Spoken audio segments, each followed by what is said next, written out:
দাবি যে এখানে যে তুরাগের তীরে যে বাঁধ হওয়া দরকার, সেই বাঁধটি গত সরকারের আমলে হয়নি।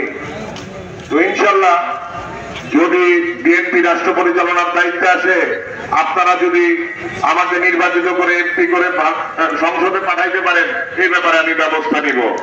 এবং এছাড়াও আমি জানি যে এর আগে একটি ব্রিজ হওয়ার কথা ছিল এখান থেকে কাশিমপুরে, যেটা আমার বাবা পিতা আপনার উদ্যোগ নিয়েছিলেন, টেন্ডার হয়েছিল, কিন্তু সে পরবর্তীতে আওয়ামী লীগ এটিকে আওয়ামী লীগের কিছু নেতৃবৃন্দ এটাকে বন্ধ করে দিয়েছিল। তো এবার ইনশাল্লাহ যদি আমার সুযোগ হয় তাহলে এই ব্রিজটাও হবে। এবং এছাড়াও এই এলাকার জন্য যে রাস্তাঘাট সহ যা যা উন্নয়ন দরকার সেগুলা